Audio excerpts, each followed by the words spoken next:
فيديو النهارده اقول لك على مفيش مره سالت فيها نفسك الناس الناجحه عايشين زينا ولا عايشين بطريقه مختلفه؟ ما سالتش نفسك قبل كده هل هم بيمارسوا اليوم زي ما احنا بنمارسه ولا بطريقه مختلفه؟ فيديو النهارده اقول لك على اهم 5 عادات لو طبقتهم هتبقى احسن منهم. يلا مش عايزين نضيع وقت، يلا نتكلم في موضوع النهارده. اهلا بيكم يا جماعه في قناه جيم السلطان اللي عملتها مخصوص عشان ما تبقاش عطلان. لما مهتم بتطوير نفسك وانك تعلم من نفسك وتكون انسان جديد، ما تنساش تشترك في القناه وتفعل زر الجرس وتعمل لايك للفيديو. وبالمره اكتب لي تحت في الكومنت ايه هدفك في 2025 وايه هدفك في 2024 وهل حققته ولا لا. تعالوا على طول نبدا باول عاده، وهي انك تصحى بدري كل يوم. تقول لي صحيان بدري صحيان بدري صحيان بدري لحد ما زهقت منك سمعت واحد تاني قال لي اصحى بدري برضه. طب انت ما خدتش بالك من ان كتر الناس ما بتتكلم في الموضوع ده ان الموضوع ده مهم جدا؟ الصحيان بدري مهم جدا جدا جدا ليك. هتقول لي طب ما عادي، ما انا ممكن اصحى براحتي وانام متاخر واعمل اللي انا هعمله الصبح ما اعمله بالليل. هو انا غشيم؟ تعمل ليه الصبح تعمله بالليل؟ هو ربنا خلق الصبح ليه؟ خلق عشان تشتغل، خلق بالليل عشان تنام. ما هو لو كان كده هنخلي الليل ليل والصبح صبح. انا بقول هيخلي الصبح ليل والليل صبح. الصحيان بدري مهم جدا ليك بقى قلناها قبل كده، بس هو مهم جدا ليك. هتصحى الصبح هيبقى عندك ساعتين 3 4 لوحدك، مفيش دوشه حواليك يا معلم. الوقت ده انت لازم تهتم بيه، لازم تعمل فيه شغل، لازم تفكر فيه، لازم تخطط فيه. ما هو عمل الصبح ليه؟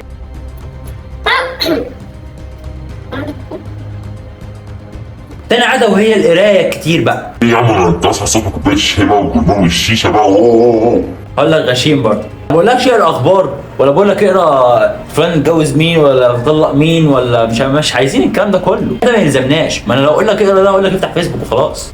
بس اللي انا عايزك تقراه هي كتب بجد تفيدك. انا ما بقولش كلام وخلاص، والله انا بعمل كده.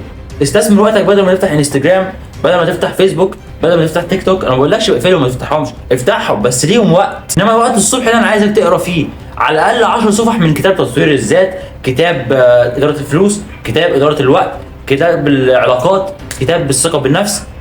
في كتب، في ملايين الكتب في الحاجات دي، انجلش وعربي. اهتم بيهم واقراهم. وانا بفضل انك تقرا انجليزي احسن عشان تطور نفسك في اللغه. تالت حاجه يا معلم وهي انك تهتم بصحتك ولياقتك البدنيه. اللي بقول لك ايه، ما تصدعناش بقى. راجل بشرب سجاير مالكش دعوه. اقول لك بص، انا بديك النصيحه وامري لله. انا عايز اقول لك ان يعني انا عايز اقول لك ان اللياقه البدنيه دي مهمه جدا ليك، صحتك مهمه جدا ليك، انك تتمرن كل يوم ده مهم جدا ليك. هتقول لي مهم في ايه يعني؟ عشان جسمي يكون حلو؟ مش عايز جسمي يكون حلو، مش جسمك بس، جسمك هيكون حلو، صحتك النفسيه ومودك هيكون حلو. صحتك النفسيه ومودك لما يتحسنوا بالتالي صحتك النفسيه ومودك لما يتحسنوا بالتالي شغلك، استثمارك، تفكيرك، كل الكلام ده، دراستك، كلهم هيتحسنوا. فحط تحت لياقتك البدنيه والرياضه 3000 مليون. حط تحت لياقتك البدنيه والرياضه كتير، خطوط كتير بقى. بمناسبه الرياضه واللياقه البدنيه، عندنا تمرين سحب جامده طحن فشخ مش عارف اتمرن يلا.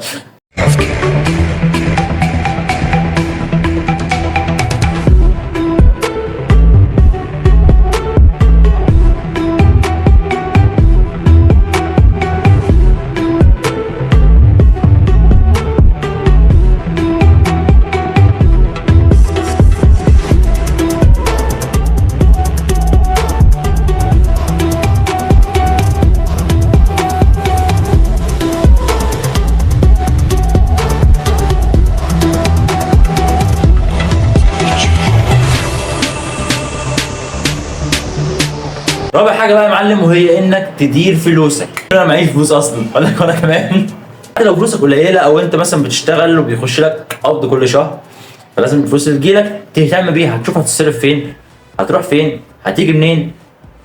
ونصيحه مني يا صاحبي، الفلوس لما تجيلك تكتب كام دخلك وانت هتصرف كام. بلاش تحط الفلوس في جيبك وكل يوم وانت لازم تسحب لك 50% 50% 50% وتقضي نص الشهر سلف.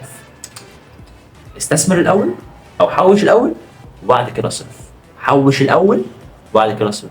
حوش خلاص ماشي. خامس حاجه واخر حاجه معانا وهي انك تعرف تدير وقتك صح. انا عارف اصلا ان الخامس حاجه دي ممكن اللي قعدوا معايا لحد اخر الفيديو يعني هتقول لي ما مش مفهوم يعني ايه ادير وقت صح. انا سمعتها كتير بصراحه، بس ايه ماشي، ما هو اليوم ماشي اهو.